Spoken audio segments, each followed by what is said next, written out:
என்ன மக்களே, சௌக்கியங்களா? உங்க குமுறல் புரியுதுங்க. கரூருக்கு அவர் எம்எல்ஏவா இருந்தா எப்படி சௌக்கியமா இருக்க முடியும்னு. ஏங்க, கரூருக்கு வாங்க, சொர்க்க மாதிரி இருக்கும்னு இருந்த காலம் போய் எங்க கரூருக்கு வராதீங்கன்னு மாத்தி வச்சிருக்காப்ல. ஓட்டு கேட்கும் போது மட்டும் ஒரே ரீலு நாங்க பதவி ஏத்துக்கிட்ட 5வது நிமிஷம் மாட்டு வண்டியில மணல் அள்ளலாம்னு சொன்னாரு. கடைசியா அவங்க கட்சிக்காரங்க தான் லாரியா மணல் அள்ளிட்டு போறாங்க. வெண்ணமலை நில பிரச்சனைய வெறும் 90 நாள்ல சரி பண்றேன்னு சொன்னாருங்க.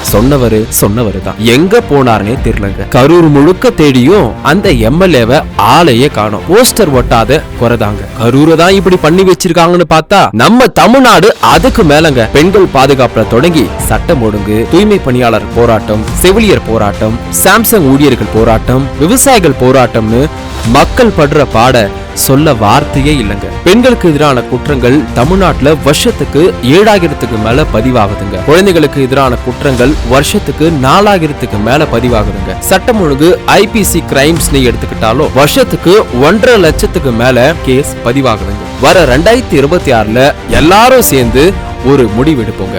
இந்த 10 ரூபாய் காமெடி ஷோவுக்கும் சரி, போட்டோ ஷூட் ஸ்டாலினுக்கும் சரி, நிரந்தர எண்டு கார்டு கொடுப்போம். வேலை செய்யற ஆட்சி வேணும், வேஷம் போடுற ஆட்சி வேண்டாம். இந்த புது வருஷத்துல எல்லாருக்கும் புது நம்பிக்கை, புது தைரியம், புது தொடக்கம் வரட்டுங்க. எல்லாருக்கும் இனிய புத்தாண்டு நல்வாழ்த்துக்கள்.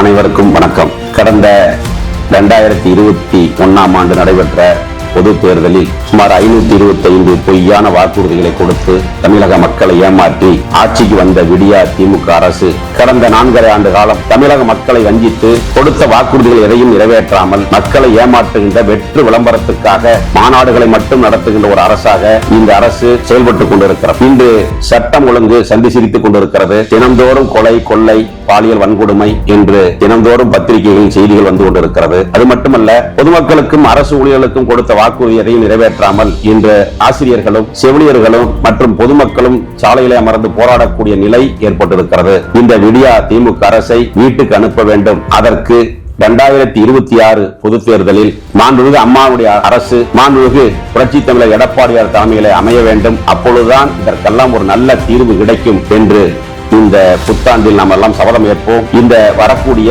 2026 புத்தாண்டு அனைவருக்குமான ஒரு நல்ல ஆண்டாக, அனைவரும் நலமுடன் வாழ வேண்டும். அதற்கு பொதுமக்களுக்கும் கழக உடன்பிறப்புகளுக்கும் என் இனிய புத்தாண்டு நல்வாழ்த்துக்கள். நன்றி, வணக்கம்.